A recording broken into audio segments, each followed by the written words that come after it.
Olá, meus irmãos, como é que vocês estão? Chegamos à nossa aula de número... Na verdade, na lição de número 2. Sei que nós tivemos alguns contratempos, na verdade eu tive alguns contratempos, mas vamos seguindo com a graça de Cristo. Enfim, eu sei que o Senhor há de nos ajudar. A partir de agora nós vamos caminhar dessa forma, dessa maneira, com vídeos, enfim, vou estar disponibilizando os vídeos e acaba ficando melhor porque nós estamos nessa correria agora de volta aos cultos e não podemos estar em sala de aula, mas podemos prosseguir por aqui com as nossas aulas, com vídeos, né? Vou estar fazendo uma oração e logo após eu entro nesse material que eu já disponibilizei a vocês. Você vai poder acompanhar, inclusive. Amém. Senhor, muito obrigado, Pai, porque o Senhor tem sido bom conosco. O Senhor, que é um Deus de graça e misericórdia. Muito obrigado, Pai, porque estamos aqui com a tua permissão, Pai. Muito obrigado por ter nos trazido até aqui. Senhor, dá-nos graça para que possamos prosseguir, caminhar, possamos seguir nessa jornada, Pai. Jornada que não é fácil, mas que o Senhor nos sustenta. Abre os nossos entendimentos para que nós possamos ouvir e entender da Tua palavra. É o que eu te peço, no nome de Cristo Jesus. Amém. Amém. Chegamos à lição 2. Passamos já pela introdução, pela lição 1, parte 1, lição 1, parte 2. Chegamos à lição 2. Na lição 2 nós vamos continuar tratando sobre o credo apostólico. E chegamos à parte em que trata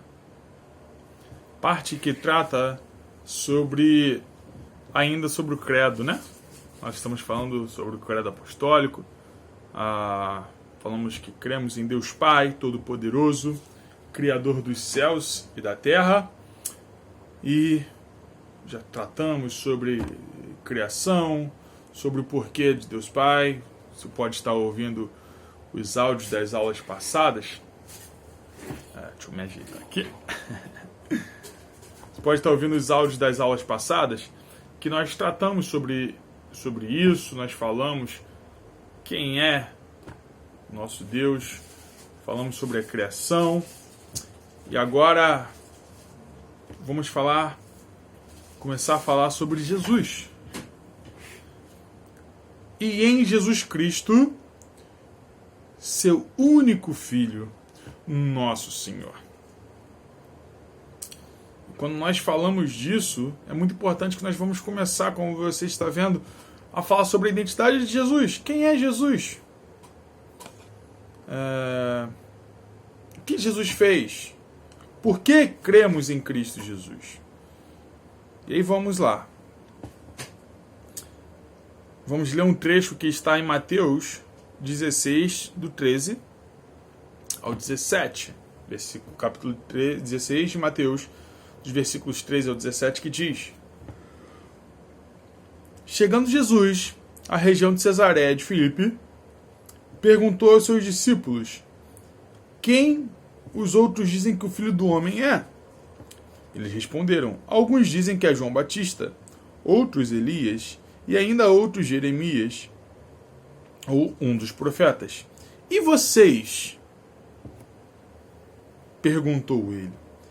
Quem vocês dizem que eu sou?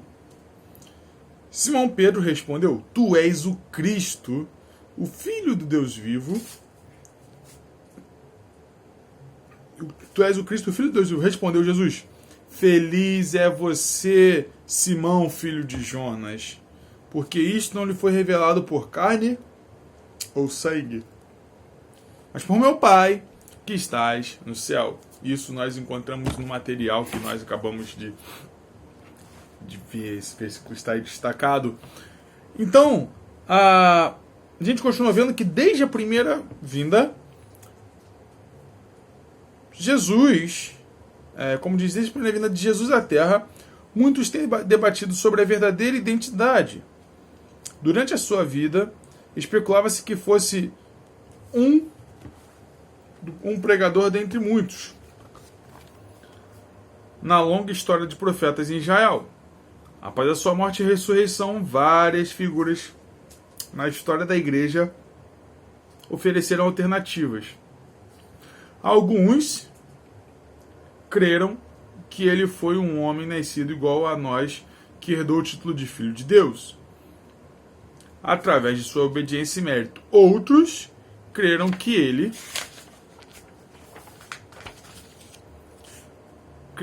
foi a primeira e maior criatura feita por Deus antes da fundação do mundo, porém não da mesma essência que Deus. Já outros creram que ele foi uma manifestação do único Deus, o próprio Pai encarnado, e não o Filho de Deus, do Deus Altíssimo. Hoje em dia, ouvimos falar em um Jesus altamente romantizado, um mestre filósofo que ensinou a amar o próximo e sermos solidários com os pobres, fracos e doentes, mas que nunca ousou comparar-se a Deus. Afinal, quem é este Jesus Cristo que nós confessamos? Então aqui a gente já vê que desde o início da história, quando o próprio Cristo estava aqui na Terra, as pessoas já desconfiavam, vamos dizer assim, as pessoas já não acreditavam na sua divindade, as pessoas já não acreditavam que ele era o Filho de Deus vivo. E ao longo disso, heresias, ou seja, falsos ensinamentos foram criados para dizer que ele, na verdade, não era Filho de Deus, que ele era um ser como nós, que por obediência foi chamado de Filho de Deus. Ou então ainda que ele, na verdade, foi a primeira criatura feita por Deus, mas que não tinha a essência de Deus, ou seja, não era Deus. E hoje nós vemos essa questão romantizada, não, porque Jesus sabe como é que é aquele cara bonzinho, que veio para ajudar os pobres e necessitados, foi isso que era isso que Jesus era e tudo mais. Enfim, tudo isso a gente já viu que é o que Jesus não é. Que Jesus não é. Jesus não é a primeira criação de Deus e não tem a mesma essência de Deus, não é isso. Jesus não foi apenas um ser humano comum que por obediência se tornou filho de Deus, não é isso. Mas nós vamos ver agora quem de fato Jesus é. E começamos isso através do Verbo vivo. Jesus é o Verbo vivo. Ou seja, a palavra encarnada. A gente vai ver, o Evangelho segundo João começa com uma afirmação estarrecedora, muito semelhante às palavras de Gênesis 1.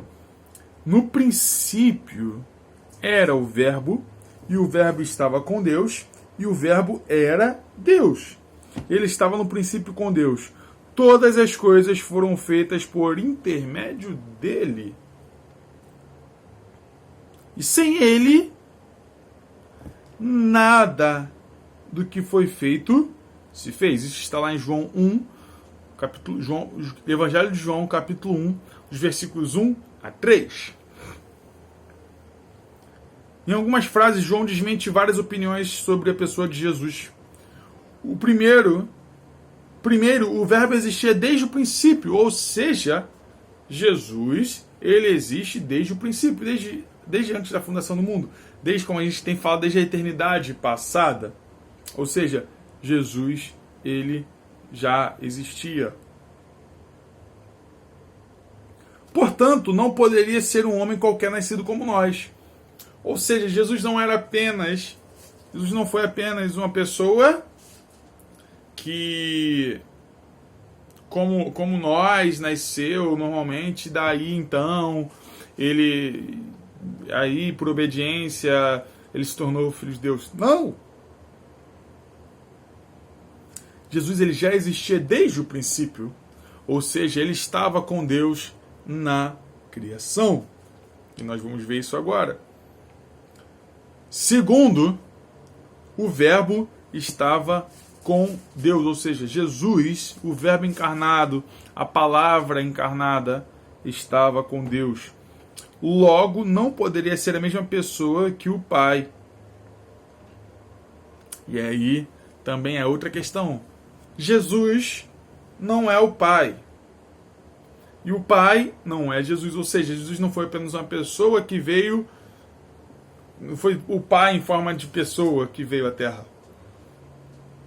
Pelo contrário, Jesus, ele não é o Pai. Assim como ele não é o Espírito, e o Espírito não é o Pai, e o Pai não é o Filho, nem o Espírito. Nós vamos ver isso um pouco mais à frente. Calma, não embole sua cabeça com isso ainda. E terceiro, o Verbo era Deus. Portanto, não poderia ser a primeira e maior criatura feita por Deus, ou seja, criatura feita pelo Pai. Ou seja, Jesus era Deus. Jesus é Deus. Então, Jesus não pode ser uma criatura que foi feita por Deus. Não, Jesus é Deus. Jesus era Deus e é Deus. Entendemos então aqui já a desconstrução de tudo aquilo que Jesus não é. E começamos a ver o que Jesus de fato é. Jesus é chamado de Emanuel, quer dizer Deus conosco. Outros autores do Novo Testamento confirmam pelas as palavras de João. Em 1 Coríntios 8, 5 e 6, Paulo afirma, 1 Coríntios capítulo 8, versículos 5 e 6, Paulo diz: pois mesmo que haja os chamados deuses, quer no céu, quer na terra, como de fato há muitos deuses e muitos senhores, para nós, porém, há um único Deus, o Pai de quem... o único Deus, o Pai, de quem vêm todas as coisas e para quem vivemos, e um só Senhor, Jesus Cristo, por meio de quem viveram todas as coisas. Perdão, por meio de quem vieram todas as coisas e por meio de quem vivemos. Ao mesmo tempo em que Paulo afirma que há um só Deus, e não vários deuses, ele também afirma que Jesus é Senhor. Um título exclusivo de Deus no Velho Testamento. E aí nós temos algumas referências. Afirmando assim que o Pai e Jesus são um só Deus. Paulo diz entre a passagem que a plenitude de Deus habita corporalmente em Jesus. Está em Colossenses 2:9. E que Cristo foi co-criador dos céus e da terra. Colossenses 1:15 ao 18.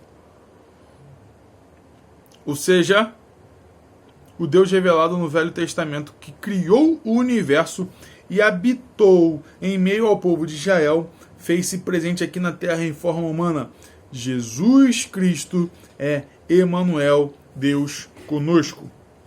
Ou seja, Jesus, ele já existia desde antes da fundação do mundo. Jesus não é a primeira criação do Pai. Jesus não foi um ser humano que foi bonzinho e por isso foi chamado de Filho de Deus. Não, Jesus é Deus. Jesus já estava presente lá também no Velho Testamento, mesmo que não revelado ainda aos homens de forma clara, como se deu no Novo Testamento, nós vamos ver isso. Mas afinal, o que levou João, Paulo e o próprio Pedro...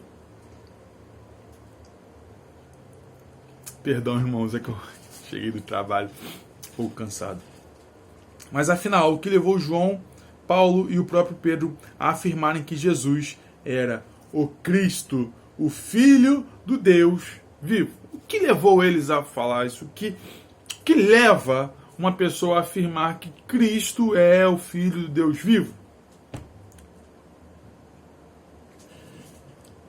E nós vamos seguindo. Salvador. Em primeiro lugar, Jesus veio... Só um parênteses, nós vamos ver agora o porquê disso. O porquê dessa afirmação. Alguns fatores para isso. Salvador. Em primeiro lugar, Jesus veio para salvar o povo de Deus dos seus pecados. Está em Mateus 1. Mateus 1, 21. Em hebraico, o nome Jesus, Yeshua, significa salvação.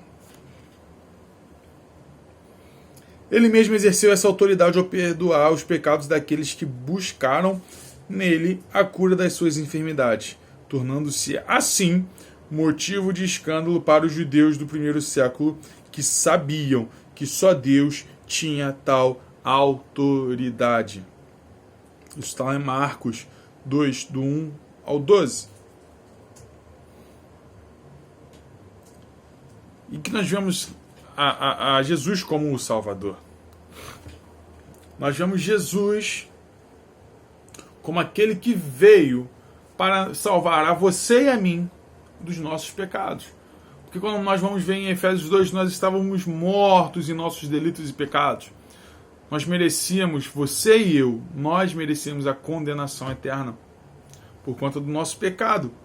Porém, Jesus, o Verbo vivo, o Deus encarnado, ou seja, aquele que habitou entre nós, Deus que habitou entre nós em forma humana, que se fez carne, habitou entre nós, ele veio para nos salvar.